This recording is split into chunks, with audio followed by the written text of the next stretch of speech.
জয় হিন্দ বন্ধুরা, তোমরা দেখছো তোমাদের প্রিয় ইউটিউব চ্যানেল ফৌজি লাইভ।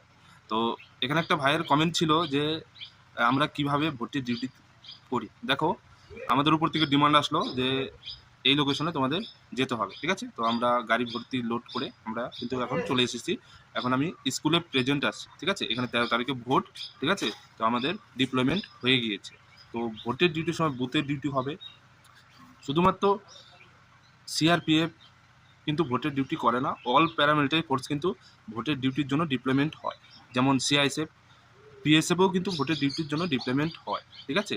তো তোমরা হয়তো ভাবছো শুধুমাত্র সিআরপিএফ ভোটের ডিউটি করে, তা না, অল প্যারামিলিটারি ফোর্সেও কিন্তু ভোটের ডিউটি করবে। দেখো, আমি যে লোকেশনটা আছে সেই লোকেশনটা তোমাদের দেখাচ্ছি। এই দেখো স্কুলে, ঠিক আছে? এই স্কুলে আমরা ডিপ্লয়মেন্ট আছি এখন, ওকে? তো আমরা ভোটের ডিউটির জন্য ডিপ্লয়মেন্ট আছে। এইভাবে কিন্তু তোমরা যখন চাকরি পেয়ে যাবে, এইভাবে তোমাদেরও কিন্তু ভোটের ডিউটির জন্য ডিপ্লয়মেন্ট হবে, ওকে? বোঝাতে পারলাম? ভিডিও যদি ভালো হয় ভিডিওটি লাইক করবে, কমেন্ট করবে আর শেয়ার করবে।